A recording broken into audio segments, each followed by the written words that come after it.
Essa semana a novela tá pegando fogo noveleiros. É barraco, reviravolta e emoção do começo ao fim. Então já se ajeita aí, deixa o like, se inscreve no canal e vem comigo conferir tudinho no resumão da semana. Preparados? Então vamos nessa! Segunda-feira, 13 de outubro. O dia amanhece pesado, e uma inquietação inexplicável toma conta de Dita. Desde as primeiras horas, algo em seu peito parece avisá-la de que o perigo está próximo. Com os olhos marejados e a voz trêmula, Dita alerta Candinho sobre seu mau pressentimento. Ele tenta acalmá-la, mas percebe o desespero na expressão da mulher que tanto ama. Dita insiste que a sensação não é em vão, que pressente algo terrível prestes a acontecer. Candinho, dividido entre a fé e a dúvida, segura suas mãos e promete ficar atento, sem imaginar que o destino se aproxima com passos silenciosos e cruéis. Enquanto isso, longe dali, Inês e Sandra planejam roubar as joias de Candinho.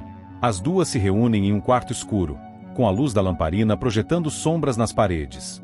Sandra, determinada e fria, explica cada detalhe do plano, calculando o momento exato para agir. Inês, com o olhar vacilante, hesita por um instante, temendo as consequências, mas acaba cedendo ao poder de persuasão da vilã. Sandra garante que será um golpe rápido, limpo e que ninguém suspeitará. Sua voz firme revela o desejo de vingança que continua a guiá-la, mais do que o dinheiro ou as joias. O que ela realmente quer é atingir Candinho onde mais dói. Na casa de Araújo, o clima é de ruptura. Após uma discussão acalorada, Araújo expulsa Olga de sua casa. A voz dele ecoa pelos cômodos, carregada de mágoa e decepção. Olga tenta se justificar, implora que o marido a ouça, mas ele não cede. Farto de mentiras e desentendimentos, Araújo a manda sair imediatamente, dizendo que não há mais espaço para falsidade sob o mesmo teto. Olga, humilhada, recolhe às pressas suas coisas, tentando manter a dignidade enquanto as lágrimas insistem em cair. Ao cruzar a porta, ela sente o peso da solidão e percebe que perdeu tudo: o marido, o respeito e a segurança que julgava eterna. Em outro ponto, o sofrimento de Stella continua. Sentada à beira da cama, com um olhar distante, Stella confessa a Túlio que teme não recuperar sua memória. Ela fala com sinceridade e medo, revelando que sente como se uma parte dela estivesse morta, apagada por um véu que não se levanta. Túlio tenta confortá-la, garantindo que o tempo trará respostas, mas Stella não se convence. Seu coração, dividido entre a esperança e o desespero, busca em vão fragmentos do passado. A cada tentativa de lembrar, uma dor intensa lhe atravessa a mente, como se algo a impedisse de reviver o que perdeu. Túlio, tomado de compaixão, promete ajudá-la a reencontrar quem ela é, ainda que isso obrigue a enfrentar os fantasmas que cercam aquela mulher misteriosa. Em São Paulo, Maria Divina confronta Francine. A tensão é imediata, e as duas trocam farpas afiadas. Maria Divina, furiosa com o que acredita ser uma traição, exige explicações sobre as intrigas envolvendo Zé dos Porcos. Francine tenta manter a calma, mas sua ironia apenas aumenta a raiva da rival. As duas quase se enfrentam fisicamente, até que Tamires surge e tenta apartar a briga. Maria Divina, ofegante, promete que não deixará barato. Sua obsessão por justiça, e por Zé, cresce, e ela sai dali disposta a acertar as contas com todos que cruzarem seu caminho. De volta à mansão, Celso confessa a Candinho que mentiu para o primo, num desabafo inesperado. O ambiente fica tenso quando ele admite que ocultou verdades importantes e que sua consciência não lhe dá mais descanso. Candinho encara com gravidade, tentando entender o motivo de tanta culpa. Celso, arrependido, explica que suas ações foram movidas pelo medo e pela confusão, mas que agora deseja se redimir. Ele também declara que acredita que Sandra não se entregará para a polícia, pois conhece a frieza da irmã e sabe que ela é capaz de qualquer coisa para escapar da punição. Candinho ouve em silêncio, com o coração apertado, sentindo o peso da traição, mas também a gravidade do aviso. Se Sandra está solta, o perigo é iminente. No hospital, Paixão afirma que precisa ver a mudança de Ernesto. O velho amigo fala com sinceridade, deixando claro que não deseja apenas palavras, mas atitudes. Ele olha para Ernesto com ternura, mas também com firmeza. Paixão, que sempre acreditou na possibilidade de redenção, sabe que o caminho de Ernesto está manchado por erros graves. Ainda assim, dá-lhe uma chance. Mostre-me que o homem que feriu tanta gente ficou para trás, diz, emocionado. Ernesto, constrangido, promete tentar, mas seus olhos revelam incerteza, como se dentro dele ainda houvesse uma luta entre o arrependimento e a ambição. Enquanto isso, Stella questiona Túlio sobre sua esposa. A dúvida surge quando Paula, mais uma vez, demonstra ciúme pela presença da forasteira. Stella, ainda sem lembrar de seu passado, teme estar atrapalhando a vida do homem que a salvou. Túlio, surpreso com a pergunta, tenta tranquilizá-la. Diz que Paula é uma mulher de bom coração, mas que o casamento deles já não é o mesmo há tempos. Stella se sente desconfortável, e a culpa lhe pesa. Mesmo confusa, ela percebe que a ligação entre eles cresce a cada dia, embora não saiba nomear o que sente. Enquanto todos seguem seus dramas pessoais, o destino prepara uma cena de puro desespero. Sandra ameaça Candinho com uma arma, e o confronto explode em meio à penumbra da sala da mansão. O barulho do vento entrando pelas janelas abertas mistura-se ao som da respiração ofegante dos dois. Sandra, tomada pela fúria e pela vingança, aponta a arma para o primo e o acusa de tê-la arruinado. Candinho, firme, tenta acalmá-la, pedindo que abaixe a arma e que pense nas consequências. Mas Sandra está fora de si, e o ódio domina cada gesto seu. Ela grita, dizendo que jamais será humilhada, que Candinho precisa pagar por tudo. Nesse instante, a porta se abre com força, e Dita chega na hora. Ofegante, ela grita o nome de Candinho, e o eco de sua voz preenche o ambiente. Sandra se vira, surpresa, e o olhar de fúria se mistura ao medo. Dita corre até o amado, posicionando-se entre ele e a vilã. A tensão é insuportável. Candinho implora para que ela se afaste, mas Dita, movida pelo amor e pela coragem, não recua. Encarando Sandra, ela diz: se quiser ferir Candinho, vai ter que passar por mim. Por um momento, o tempo parece parar. Sandra hesita, tremendo. O dedo dela no gatilho vacila. Candinho aproveita a distração e tenta se aproximar lentamente, suplicando que ela o escute. Mas a emoção é intensa demais. Sandra, chorando e rindo ao mesmo tempo, balança a arma, dividida entre o impulso de atirar e a vontade de fugir. Dita continua firme, com os olhos fixos na vilã, pronta para qualquer desfecho. O clima é de puro suspense, um passo em falso, e tudo pode acabar em tragédia. Terça-feira, 14 de outubro. A noite cai sobre a mansão de Candinho, e o silêncio é interrompido por um grito que corta o ar como uma lâmina. O confronto entre os primos chega ao limite quando Sandra dispara, e Candinho se desespera. O som do tiro ecoa pelos corredores, e por um instante o tempo parece parar. Dita cai, ferida, enquanto Candinho corre em sua direção, gritando seu nome. O sangue nas mãos dele é a imagem que o homem jamais esquecerá. As crianças surgem apavoradas, e o caos se instala.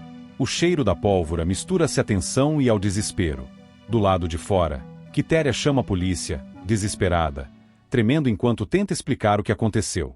Os criados correm de um lado para o outro, enquanto a confusão toma conta da casa. No entanto, Sandra e Inês conseguem fugir, aproveitando o tumulto. Elas correm pelas ruas escuras, com o vento cortando o rosto e o som da sirene se aproximando. Sandra, ofegante, segura o braço da cúmplice e diz que não será presa, jamais. Inês tenta convencê-la a se entregar, mas a vilã mantém o olhar fixo no horizonte, já planejando seu próximo passo. Enquanto a polícia chega à mansão, o desespero dá lugar à esperança.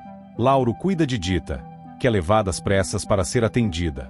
Candinho não desgruda dela um só segundo. Com as mãos trêmulas, ele acaricia os cabelos da mulher que ama, implorando que não o abandone. O médico, sereno, tenta acalmá-lo e garante que fará tudo o que estiver ao alcance. Dita, mesmo debilitada, tenta sorrir ao ver a aflição de Candinho, mas logo fecha os olhos, vencida pela dor e pelo cansaço. Longe dali, no campo, a calmaria contrasta com a tragédia que abala São Paulo. Túlio conta a Stella que foi abandonado por Irene. A confissão vem em tom triste e resignado. Ele revela que a esposa partiu sem se despedir, deixando apenas uma carta e o vazio de uma promessa quebrada. Stella o ouve com atenção, sentindo a dor refletida em suas próprias feridas. Sem lembrar do próprio passado, ela se comove com o sofrimento alheio. A sinceridade de Túlio desperta nela uma ternura inesperada, talvez porque ambos compartilhem o mesmo destino, o de recomeçar em meio à perda. Na cidade, Mirte se apresenta a paixão como noiva de Ernesto. A revelação surpreende o velho radialista, que a olha com espanto. Ele, ainda em recuperação, não entende como alguém pode se unir a um homem cercado de desconfianças. Mirtes, no entanto, defende Ernesto com unhas e dentes, afirmando que acredita em sua redenção. Paixão, com a voz fraca, tenta alertá-la, dizendo que o caráter não se muda da noite para o dia. Mas Mirtes está cega pelo sentimento, ou pela ilusão, e insiste que o amor pode transformar até mesmo os corações mais endurecidos. Enquanto isso, o clima entre Olga e Araújo atinge o ponto de ruptura. A mulher, tomada pelo ódio e pela humilhação de ter sido expulsa, ameaça Araújo, jurando vingança. A raiva brilha em seus olhos, e suas palavras saem carregadas de veneno. Araújo tenta manter a calma, mas percebe que a antiga companheira está disposta a tudo para destruí-lo. Ele teme o que ela possa fazer, ciente de que Olga conhece todos os seus segredos, inclusive os que ele nunca revelou a ninguém. No sítio, Medéia se insinua para Asdrúbal, provocando desconforto em quem presencia a cena. Com seu jeito provocante e cheio de malícia, ela tenta conquistá-lo, acreditando que pode controlá-lo a seu favor. Asdrúbal, esperto e calculista, finge se render às investidas, mas guarda suas verdadeiras intenções para si. Ele sabe que Medéia é tão perigosa quanto sedutora, e que se deixar enredar por ela pode custar-lhe caro. Ainda assim, o jogo de poder entre os dois está apenas começando. Enquanto as tramas se desenrolam, o coração de Zé dos Porcos volta a ser palco de um dilema amoroso. Dividido entre dois afetos, Zé dos Porcos fica dividido entre Maria Divina e Francine. De um lado, a lembrança da mulher simples e batalhadora que conheceu no campo. Do outro, a fascinação pela moça moderna e confiante da cidade. Ele tenta conciliar os sentimentos, mas percebe que qualquer escolha trará dor. Maria Divina, ferida pelo ciúme, o evita. Francine, por sua vez, o provoca, ciente do poder que exerce sobre ele. Zé, confuso, se vê em meio a um turbilhão de emoções que o impede de seguir o coração. Na mansão, as horas passam lentamente até que Lauro anuncia que Dita está bem. A notícia traz alívio a todos, principalmente a Candinho, que agradece a Deus e abraça o médico em lágrimas. As crianças comemoram, e até Quitéria sorri, emocionada. Dita desperta, ainda fraca, e sorri ao ver Candinho ao seu lado. Ele segura sua mão e promete nunca mais deixá-la sofrer por culpa dele. O amor entre os dois, posto à prova tantas vezes, parece mais forte do que nunca. Enquanto o casal se reencontra, o enredo das Esmeraldas volta a ganhar força. Cunegundes revela a Medéia sobre o mapa das Esmeraldas, sem imaginar o perigo que isso representa. A velha, empolgada com a possibilidade de recuperar a fortuna perdida, fala mais do que devia. Medéia escuta com atenção cada detalhe e seus olhos brilham de cobiça.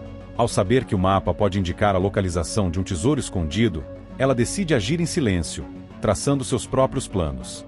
Cunegundes, ingênua, acredita ter encontrado uma aliada, sem perceber que acaba de entregar a informação a uma mulher disposta a tudo por riqueza.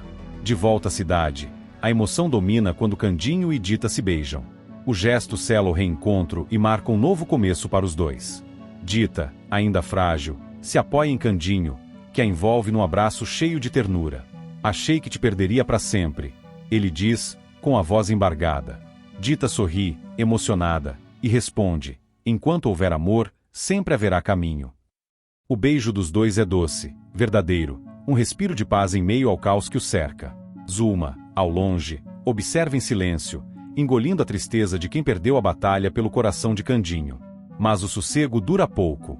Nas sombras da cidade, o perigo se refaz.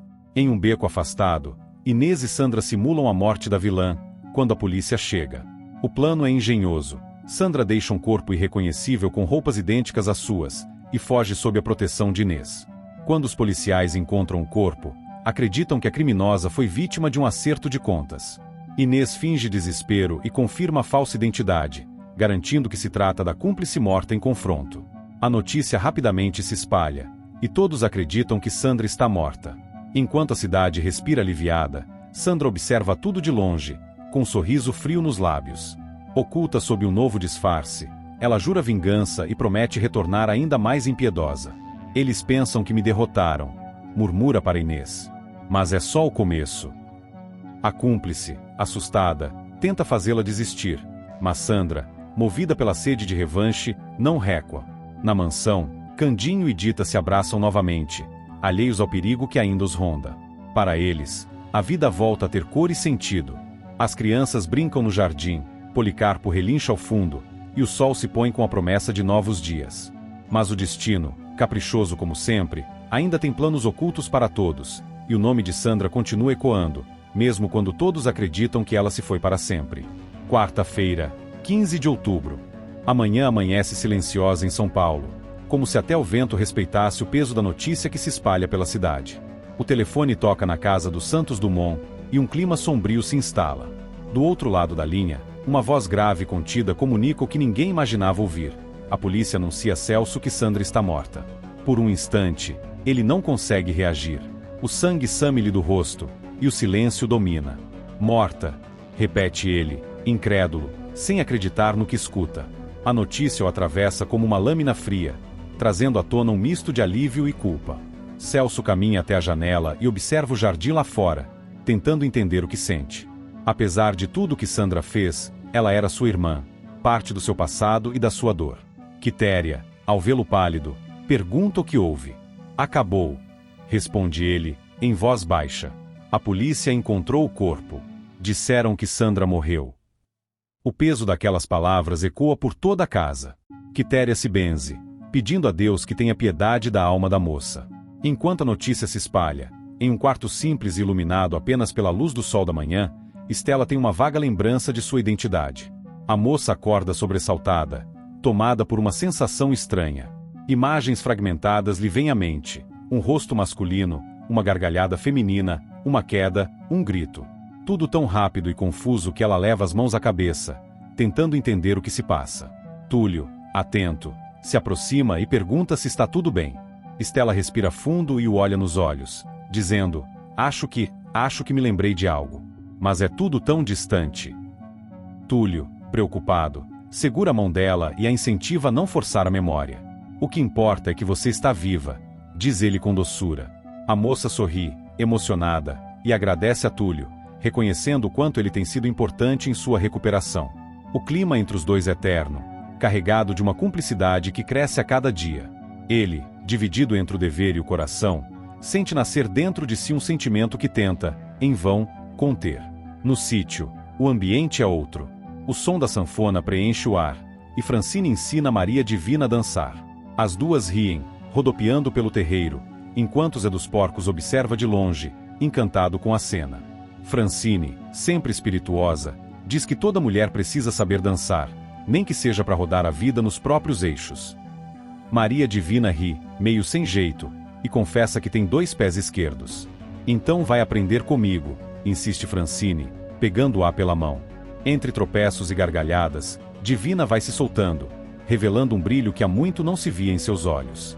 Enquanto isso, na cidade, Inês diz a Ernesto que Sandra morreu. A notícia o pega de surpresa. Ele, que ainda acreditava que a vilã pudesse voltar para se vingar, sente um arrepio percorrer-lhe a espinha. Tem certeza? Pergunta, tentando esconder o espanto. Inês confirma, com os olhos marejados. A polícia reconheceu o corpo. Sandra se foi. Ernesto respira fundo, mas dentro dele um pressentimento incômodo persiste. Algo na história não lhe parece certo. Inês, abalada, tenta convencer a si mesma de que tudo terminou, mas o desespero que sente ao falar em enterro denuncia que há mais dor do que alívio em seu peito. Em outro ponto da cidade, Olga retorna à pensão de Margarida, com a cabeça erguida, mas o orgulho ferido. As outras hóspedes cochicham, surpresas com a volta da mulher que saiu jurando nunca mais pisar ali. Margarida, dona de um coração grande, recebe-a com certa desconfiança, mas sem negar abrigo. Cada um sabe o peso que carrega. Olga. Se quiser recomeçar, a porta está aberta. A mulher agradece, tentando esconder o olhar amargo. No fundo, o retorno à pensão é um sinal de derrota, mas também de sobrevivência. Enquanto isso, Paula alerta Túlio sobre seus sentimentos por Estela. Ao perceber a crescente proximidade entre os dois, a amiga decide intervir. Cuidado, Túlio, diz ela, num tom sereno mas firme. O que você sente pode confundir a moça. Ela ainda está se recuperando. Não misture gratidão com amor. Túlio se cala, visivelmente tocado pelas palavras. Ele tenta argumentar, dizendo que apenas quer ajudá-la, mas Paulo conhece bem. O coração, meu amigo, é traiçoeiro. E às vezes, quando a gente tenta salvar alguém, acaba se perdendo junto. Ele baixa os olhos, ciente de que ela tem razão, mas incapaz de conter o sentimento que floresce em silêncio. No casarão de Cunegundes, o acaso faz o destino girar mais uma vez. Asdrúbal pega o mapa das Esmeraldas por engano, ao recolher papéis espalhados sobre a mesa.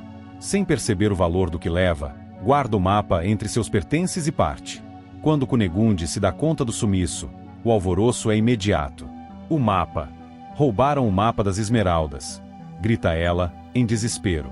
Cunegundes, Quinzinho e Medeia decidem ir atrás do professor, acreditando que ele fugiu de propósito. Medeia, com um olhar astuto, vê na confusão uma oportunidade. Se o mapa estiver mesmo com ele, podemos recuperar antes que perceba o que tem nas mãos. Quinzinho, nervoso, tenta acompanhar o raciocínio da mãe, mas Cunegunde já ordena que preparem a carroça. Ninguém some com minha fortuna e fica por isso mesmo, esbraveja. Assim, os três partem apressados, cada um movido por um interesse diferente, a velha pela riqueza, o filho pelo dever e Medeia pela ambição. Enquanto isso, em São Paulo, a notícia da morte de Sandra percorre cafés, pensões e escritórios. Todos comentam a suposta morte de Sandra. Uns dizem que foi castigo divino, outros falam em tragédia inevitável. Nas ruas, há quem lamente, há quem comemore. Candinho, ao saber, sente um misto de alívio e compaixão. Que Deus a perdoe, diz ele, com os olhos marejados. Dita, ao seu lado, observa em silêncio, entendendo que o silêncio dele revela. Não se apaga com ódio uma história de laços rompidos pelo destino. No escritório da polícia, Celso recebe a confirmação final do delegado.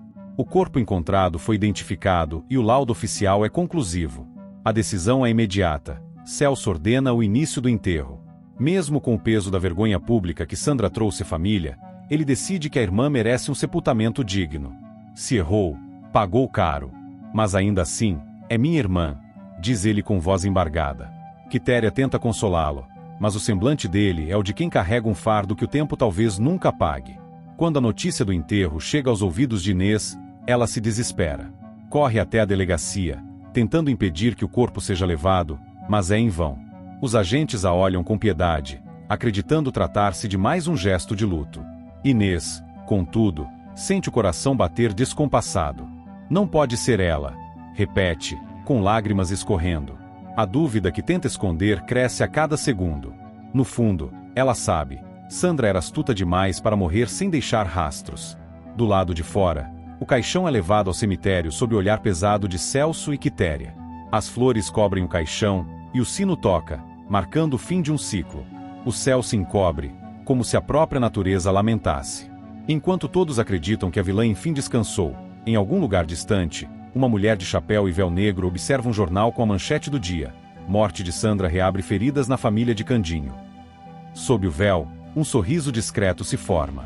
A mulher dobra o jornal com cuidado, coloca-o sobre a mesa e murmura: enterrem o que quiserem, mas Sandra está mais viva do que nunca. Quinta-feira, 16 de outubro. A noite cai sobre São Paulo, mas o silêncio do cemitério logo é rompido por passos apressados. À luz trêmula de um lampião, Inês consegue despistar Celso, que ainda segue desconfiado, e retorna às pressas ao túmulo onde a falsa Sandra repousa. O vento sopra forte, levantando poeira e folhas secas. O coração de Inês dispara quando ela se ajoelha ao lado do caixão. Sandra, acorda, por favor, sussurra, tremendo. A tampa se move lentamente, e o som do ar sendo respirado de novo ecoa como um milagre sombrio. Sandra desperta, ofegante, como quem volta da morte. O suor escorre-lhe pela testa, e os olhos piscam em meio à escuridão. Conseguiu? Pergunta com voz rouca. Inês segura-lhe a mão, aliviada e assustada. Sim. Todos acreditaram que você morreu. Sandra esboça um sorriso frio. Ótimo. Agora, ninguém vai me procurar. Enquanto o túmulo se torna o esconderijo perfeito da farsa, em outro canto da cidade, Dita se recupera do susto vivido durante o atentado. Ainda pálida, ela repousa no quarto da pensão, cercada pelo carinho de Tamires, que não desgruda dela um instante. A amiga, preocupada, insiste em saber o que de fato aconteceu. Dita suspira, recordando a cena do disparo, o desespero de Candinho e a fuga das vilãs. Foi tudo tão rápido. Tamires. A Sandra estava descontrolada. Eu só lembro do barulho e do Candinho gritando meu nome. Tamires a abraça, emocionada, e jura que não deixará que nada mais de ruim lhe aconteça. Dita, com um olhar distante, confessa: o que mais dói é saber que ela ainda pode estar viva. No sítio, longe das tragédias da capital, Cunegundes afirma a Medéia que Asdrúbal não pode saber sobre o mapa que carrega no sapato. As duas se reúnem às escondidas na cozinha, falando em sussurros. Cunegundes, desconfiada por natureza, tira o sapato e mostra o papel dobrado e amassado. Aqui tá a fortuna do Candinho, escondida onde ninguém vai procurar. Gaba-se. Medéia, intrigada, pergunta se o professor não desconfiou de nada. Aquele paspalho não nota nem o cheiro da minha rapadura, quanto mais um mapa no sapato. Retruca a matriarca, rindo. Mas, ao sair, Medéia lança um olhar pensativo. A ganância lhe brilha nos olhos, e o segredo de Cunegundes talvez não permaneça seguro por muito tempo. Na cidade, o pequeno Samir confessa que gostaria de ser o filho sumido de Candinho. O menino, de coração puro, fala com sinceridade a Sabiá, enquanto ajuda a arrumar as mesas da Casa dos Anjos. Ele é tão bom, Sabiá. Queria que fosse meu pai de verdade. O amigo observa com ternura e responde: quem sabe o destino não dá um jeito, hein, pequeno? Às vezes, a vida gosta de brincar com as coincidências. Samir sorri, sonhador, sem imaginar o quanto suas palavras estão próximas da verdade. Enquanto isso, Paixão revela a Lúcio que seus exames de saúde pioraram. O encontro acontece no consultório, em clima de apreensão. O médico folheia os papéis com expressão grave, mas tenta disfarçar a preocupação. Paixão observa em silêncio, até que pergunta: pode me dizer a verdade, Lúcio? Quanto tempo eu tenho? O amigo suspira, escolhendo as palavras. Os resultados mostram que seu coração está mais fraco, e o tratamento já não está surtindo tanto efeito. O velho radialista fica em silêncio por um momento, depois sorri com serenidade. Pois então é hora de colocar a casa em ordem. Tenho ainda muito que ensinar a esse tal de Ernesto antes de partir. Lúcio abaixa a cabeça, tocado com a força do amigo. Em outro canto da cidade, Araújo devolve os vestidos de Olga para Aidê, encerrando de vez um capítulo amargo. Ele chega à casa da mãe com uma caixa nas mãos, o semblante sério. Não quero mais nada que me lembre daquela mulher, diz, entregando o embrulho. Aidê observa, sem esconder um leve tom de satisfação. Fez o certo, meu filho. Tem gente que só aparece para tirar o pouco de paz que temos. Araújo concorda, aliviado, mas o olhar distante revela que as feridas ainda não cicatrizaram completamente. Enquanto isso, longe das confusões da cidade, Estela dança com Túlio, sob o céu limpo e a música suave que vem de um rádio antigo. A casa de campo vibra em harmonia, iluminada pela lamparina e pelas risadas de Paula e Jorge, que observam o casal. Túlio estende a mão, meio sem jeito. Posso? Pergunta. Estela aceita, e os dois começam a girar lentamente. A proximidade faz o tempo parar. Um olhar basta para que os corações se entendam, e, quando a canção termina, os dois se beijam, tomados por um sentimento que não conseguem mais esconder. Paula, ao longe, suspira, percebendo que a advertência já não adiantará. O amor falou mais alto. De volta à capital, Celso faz um pronunciamento na rádio chamando por Estela. O som de sua voz preenche as casas, os cafés, as pensões. Se alguém souber do paradeiro de Estela Albuquerque, peço que entre em contato. Sua família a espera com esperança e saudade. Dita, que escuta o programa ao lado de Tamires, leva a mão ao peito, emocionada. Ele nunca perdeu a fé. Comenta. A notícia se espalha rapidamente, reacendendo a esperança de todos de que Estela ainda esteja viva. E, em uma casinha modesta do interior, Túlio e Estela interrompem o jantar ao ouvirem o nome dela no rádio.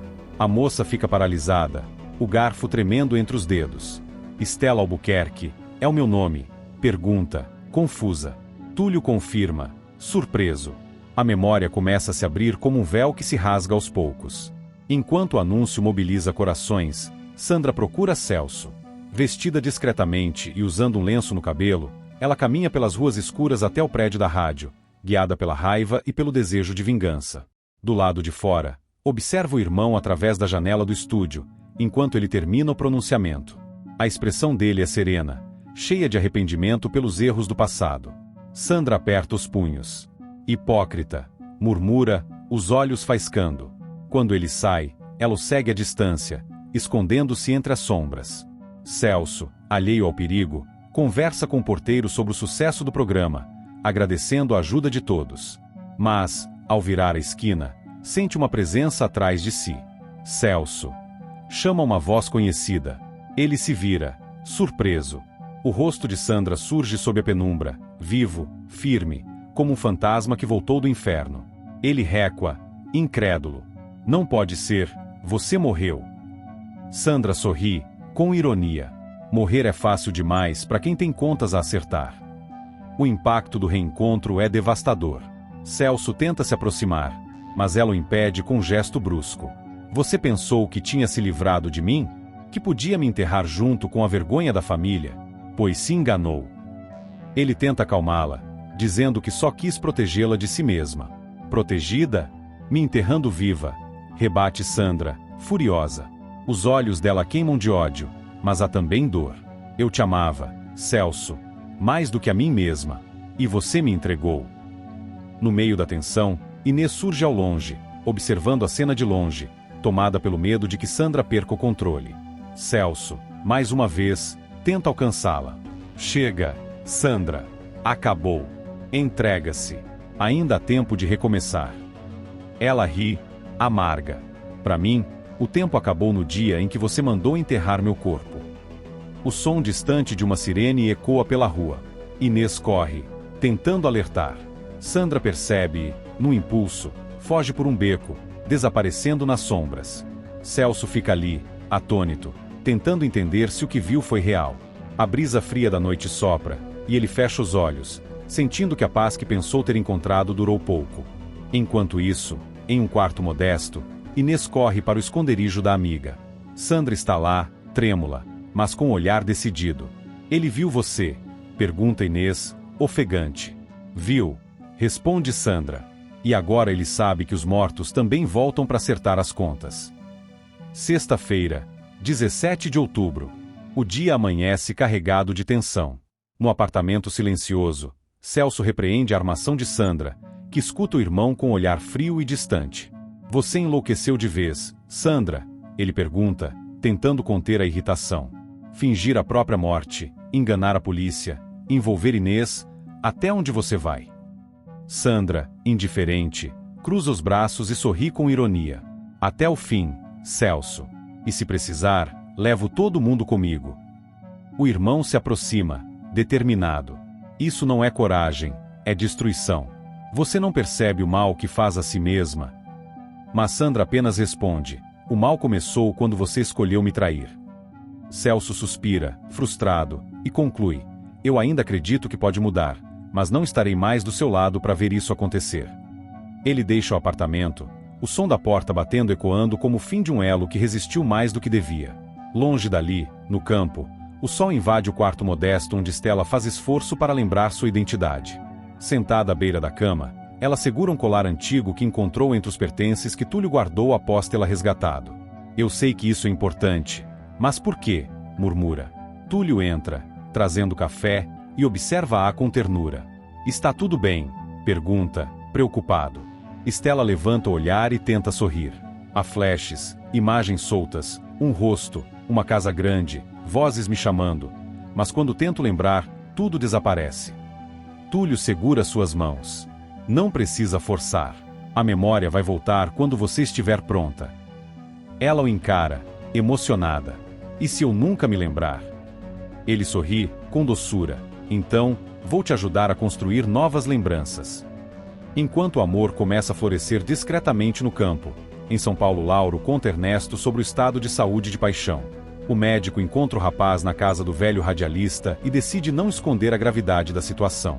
Os exames confirmam que o coração de Paixão está muito enfraquecido. O tratamento ajuda, mas não por muito tempo. Ernesto finge preocupação, mas por dentro calcula os efeitos que a notícia pode ter sobre seu futuro. E ele sabe? Pergunta, com uma voz suave e fingidamente triste. Lauro confirma, sabe, e está em paz. Disse que quer aproveitar o tempo que lhe resta cercado de quem ama. Ernesto força um suspiro. Ele sempre foi um homem bom. Merecia mais tempo. Mas quando Lauro se afasta, Ernesto murmura para si mesmo: mais tempo só atrasa o que é meu. Na casa de Candinho, o clima é outro. Entre risadas e o barulho do rádio ligado, Dita afirma que será feliz com Candinho. Ela conversa com Manuela enquanto Joaquim brinca no jardim. Eu passei por tanta coisa, Manuela. Mas com Candinho eu sinto que encontrei paz. Não quero mais olhar para trás. A amiga sorri, emocionada. Você merece ser feliz, dita. E ele também. São dois corações bons que se encontraram. Candinho chega com Policarpo ao lado, coberto de pó da estrada, e ouve parte da conversa. Epa! Falaram de mim? Dita ri, envergonhada. Talvez. Ele segura as mãos dela e, com um olhar sincero, responde: então eu digo, nada me faz mais feliz do que ver você sorrindo. O clima é doce, simples, de uma ternura que parece resistir às tempestades. No sítio, Quincas consegue se aproximar de Sônia. O rapaz, sempre tímido, aparece com flores colhidas no quintal. Para você, Dona Sônia. São simples, mas são de coração. Ela ri, tocada pela gentileza. Ah, Quincas, você é um bom rapaz. O mundo precisa de mais homens assim. Ele cora e desvia o olhar. Eu só quero que a senhora se sinta bem aqui. O sítio é mais bonito com você por perto. Sônia sorri, enternecida. Então, me chame só de Sônia, combinado? Ele concorda, rindo, e sai tropeçando nos próprios pés, arrancando dela uma gargalhada. De volta à cidade, Samir ajuda Zulma a enganar o delegado. O menino, sem entender totalmente o perigo, segue as instruções da mulher que considera uma amiga. Quando ele perguntar, você diz que eu estava com você o tempo todo, entendeu? Orienta Zulma, arrumando o lenço na cabeça. Samir hesita. Mas, e se ele não acreditar? Zulma força um sorriso. Ele vai acreditar, meu anjinho. Você é o melhor menino do mundo. O delegado chega, olhar desconfiado, prancheta em mãos. Senhora Zulma, preciso confirmar onde estava na noite passada. Antes que ela responda, Samir se adianta. Ela estava comigo, seu delegado. A gente estava ajudando o padre na Casa dos Anjos. O homem anota, pensativo, e se despede, sem certeza de ter ouvido a verdade.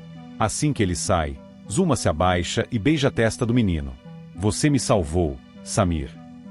Ele sorri, sem saber o peso do que fez. Enquanto isso, no bairro boêmio, Maria Divina sugere que Francine viaje para o interior. As duas se encontram na porta da rádio, o sol do meio-dia batendo forte. Francine, você precisa se afastar um pouco. Essa cidade suga a gente. Vai ver sua família, respirar outro ar. Francine hesita. E deixar o Zé dos Porcos aqui, com a cabeça cheia de confusão? Maria Divina suspira, um misto de ciúme e amizade. Se ele gostar mesmo de você, vai te esperar. E se não gostar, melhor descobrir agora. Francine abraça, comovida. Você fala como se não o amasse mais. Maria Divina olha para o horizonte e responde: amar, eu amo. Mas amor também é deixar ir. A noite cai, e o movimento no centro começa a crescer. As luzes do dancing se acendem, iluminando a fachada com um letreiro reluzente. Lá dentro, Vermelho anda de um lado para o outro, inquieto. O gerente observa pela janela o que se forma na calçada e arregala os olhos. As fãs de Dita fazem fila na porta do dancing, um verdadeiro alvoroço. Mulheres, homens, crianças, todos esperam ansiosos para ver a nova estrela da casa se apresentar. Eu nunca vi nada igual, comenta o garçom, empolgado. Vermelho, no entanto, não compartilha do entusiasmo. É bom demais para durar, meu amigo. Quando o sucesso vem rápido assim, o tombo costuma ser grande. Nos bastidores, Dita termina de se arrumar, o brilho nos olhos misturado à ansiedade. Manuela ajuda com o figurino, ajustando o tecido nos ombros. Olha só, o salão tá lotado. Avisa, sorridente. Dita respira fundo e se olha no espelho. Quem diria que a desquitada da pensão ia virar cantora de rádio e do dancing? Brinca, emocionada. Manuela abraça. Você venceu, Dita. Agora vai e mostra para eles quem é a mulher que o destino tentou derrubar.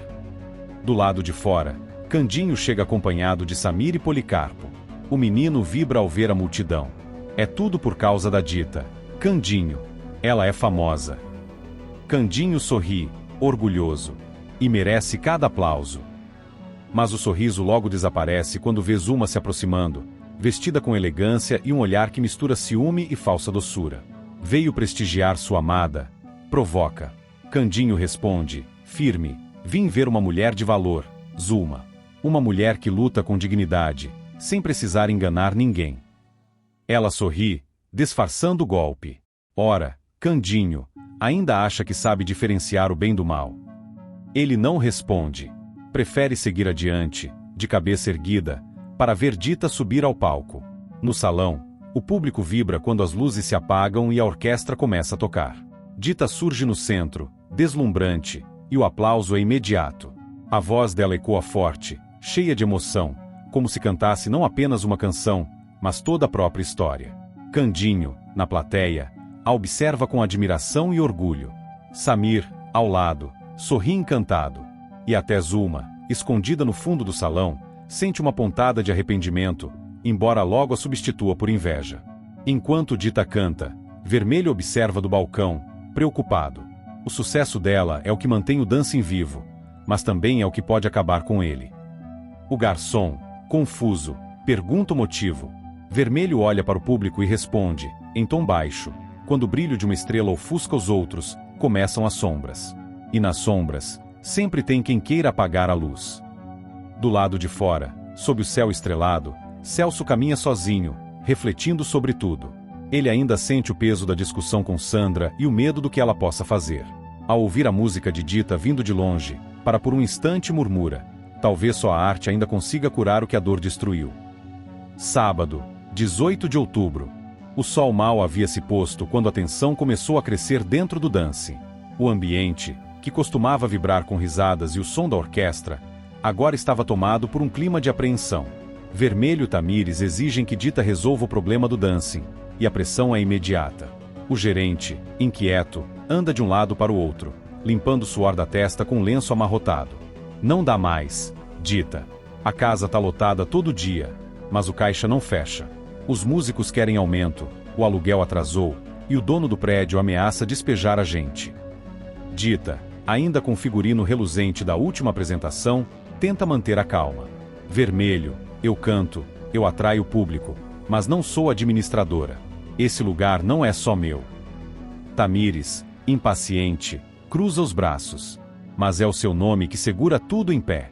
Se o dancing afundar, a culpa vai cair sobre você. A cantora suspira, sentindo o peso da responsabilidade.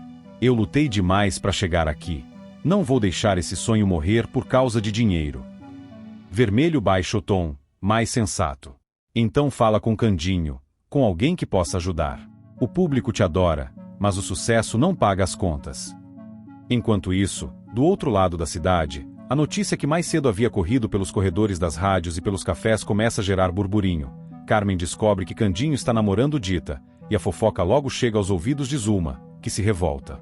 No salão de beleza onde trabalhas, uma interrompe o atendimento de uma cliente, batendo o pente sobre o balcão. O quê? O caipira tá mesmo com aquela cantora de cabaré? As mulheres ao redor trocam olhares curiosos, e Carmen, sempre provocadora, confirma com um sorriso. Pois é. E parece que estão bem apaixonados. Zulma se ergue, ofendida. Apaixonados? Isso é o que ela quer que ele acredite. Essa Dita não passa de uma interesseira. Ela vai ver só o que é enfrentar uma mulher traída. No consultório, a cena é outra. Lauro acalma Celso, que sofre com a ausência de notícias de Stella. O rapaz está abatido, a barba por fazer, os olhos fundos de preocupação. Não sei mais o que pensar, doutor. Já procurei em todas as clínicas, nas estradas, nas igrejas. É como se ela tivesse desaparecido. Lauro serve-lhe um copo d'água e fala com voz firme, mas terna. Tenha paciência, Celso. O tempo às vezes precisa de silêncio para devolver o que a vida levou. Se Stella estiver viva, ela vai voltar para você. Celso segura o copo, sem beber. E se ela não voltar? O médico se aproxima e põe a mão em seu ombro. Então você vai aprender a viver com a lembrança dela. Mas eu acredito que ainda há esperança. Enquanto Celso tenta conter a dor, em outro canto da cidade Asdrubal diz a Sabiá que acha improvável que Celso seja o pai de Samir. Os dois estão sentados no boteco, com copos de pinga pela metade. Não me soa certo essa história, Sabiá. O menino tem os olhos de Candinho, o jeito, o sorriso, só não vê quem não quer. Sabiá ri, balançando a cabeça. Você e suas teorias, Asdrubal. Vai ver é coincidência. O professor insiste. Coincidência, nada. A natureza não mente. Eu vi a forma como Candinho olha para aquele garoto. Tem laço ali, mesmo que ninguém diga. Sabiá faz um gesto de quem não quer se meter. Se for verdade, vai ser um rebuliço. Asdrubal concorda, pensativo. E dos grandes? No dancing, o clima esquenta de novo. A fila na porta cresce mais do que o esperado. A banda se prepara, e as fãs de Dita invadem o dancing e comemoram a apresentação da cantora. Mulheres choram, pedem autógrafos, jogam flores no palco. Dita tenta conter a emoção, mas a voz sai trêmula quando pega o microfone. Essa canção é para quem acredita que a vida sempre dá uma segunda chance. O público vibra, e o salão inteiro aplaude de pé. Na plateia, Candinho admira a namorada com um olhar cheio de orgulho. Ele a observa como se fosse a primeira vez, encantado com cada gesto, cada sorriso. Ao seu lado, Samir bate palmas, animado. Ela canta bonito demais. Candinho. O rapaz ri, emocionado. Canta com o coração, menino. É por isso que toca tanta gente. Dita, ao fim da música, procura o rosto dele na multidão. Quando seus olhos se encontram, há um silêncio breve, um instante em que o mundo parece parar. Enquanto a noite segue, outra história se desenrola com leveza e humor. No quarto modesto da pensão, Margarida se diverte com a vitória de Adamo Angel no concurso de radionovela, sem que ninguém desconfie que esse é o seu pseudônimo. Ela lê a notícia no jornal e gargalha sozinha. Quem diria, hein, Margarida? Todo mundo achando que esse tal de Adamo Angel é um escritor elegante, de terno e gravata, e na verdade é você, com seu roupão e rolinhos no cabelo. Dona Camélia, curiosa, entra sem bater. O que é essa risada toda, mulher? Margarida disfarça rapidamente, dobrando o jornal. Ah, nada. Só alegria pelos talentos anônimos desse país. Mas assim que a amiga sai, ela volta a rir, satisfeita. Se soubessem que o vencedor é uma costureira da pensão, iam cair para trás. Em outro ponto da cidade, Paixão admite que não se convenceu da mudança de Ernesto. Ele está na rádio, conversando com Lúcio e Helena. Esse rapaz fala bonito, mas não me engana. Arrependimento de verdade se vê nos olhos, e os dele ainda têm ambição. Helena tenta contemporizar. Talvez esteja tentando. Paixão. Todos merecem uma chance. O radialista balança a cabeça. Chance ele já teve de sobra. O que falta é caráter. Lúcio observa o amigo e percebe o cansaço em seu semblante. Você precisa cuidar da sua saúde. Paixão. A gente nota que tá mais fraco. Ele sorri, fingindo leveza. Fraco nada. Só cansado de ver gente fingindo ser o que não é. Enquanto isso, o coração de Stella bate acelerado. Longe da cidade, num vilarejo simples, ela caminha ao lado de Túlio sob o luar. Depois de dias de convivência e confissões, a cumplicidade entre os dois cresceu. Ela para diante da varanda e, sem dizer nada, beija Túlio novamente. O gesto é suave, sincero, e o silêncio que se segue diz tudo. Ele retribui o beijo, mas se afasta um pouco depois. Stella, eu não quero me aproveitar de você. Sei que ainda está tentando lembrar quem é. Ela o encara, com doçura. Talvez eu não precise lembrar de quem eu era, se agora sei quem quero ser. Túlio sorri, emocionado, e a segura pelas mãos. Então, que seja o começo de algo novo. No dia seguinte, eles decidem ir até a cidade grande resolver pendências de um caso médico. No caminho, param para abastecer o carro, e o destino lhes prepara uma surpresa. No saguão de um hospital, Túlio conhece Celso. O reencontro acontece por acaso. Celso entrega papéis no balcão e, ao virar-se, dá de frente com o médico. Desculpe, doutor, começa Celso, mas congela ao ver Stella logo atrás dele, com um lenço cobrindo parcialmente o rosto. O mundo parece parar. Stella sente um calafrio e leva a mão à cabeça. Aquele homem, murmura, quase sem voz. Túlio percebe a tensão e tenta despistar. Vamos, Stella, precisamos ir. Mas Celso reconhece o olhar, a postura, o timbre. Stella, ele sussurra, incrédulo. Ela hesita, assustada. O médico segura o braço dela, gentil, tentando acalmá-la. Ela sofreu um trauma, perdeu a memória. Precisa de tempo. Celso, com lágrimas nos olhos, apenas balbucia. Eu nunca deixei de procurar por você. O momento é denso, carregado de emoção e incerteza. Estela sente as lembranças começarem a emergir em lampejos, o rosto de Celso, o toque de suas mãos, a casa antiga, o jardim onde costumava ler. As imagens vêm como uma avalanche, e ela cambaleia. Túlio a ampara, preocupado, enquanto Celso observa, o coração dividido entre a alegria e o medo. Vai se lembrar, eu sei que vai, diz ele, quase num sussurro. Enquanto os três enfrentam o peso do reencontro, na cidade o dancing volta a se encher para mais uma noite de música. Dita sobe ao palco, sem imaginar que o destino de todos está prestes a mudar. A canção que ela entoa fala de amor, de reencontros e de perdão. Palavras que, naquele instante, parecem atravessar as paredes do salão e alcançar cada coração que ainda busca um caminho de volta. E acabou o resumão de hoje. Se a novela tá boa, imagina o resumão de amanhã. Então se inscreve aí e vamos fofocar juntinhos no próximo vídeo, porque aqui a gente vive de resumo, emoção e um pouquinho de confusão.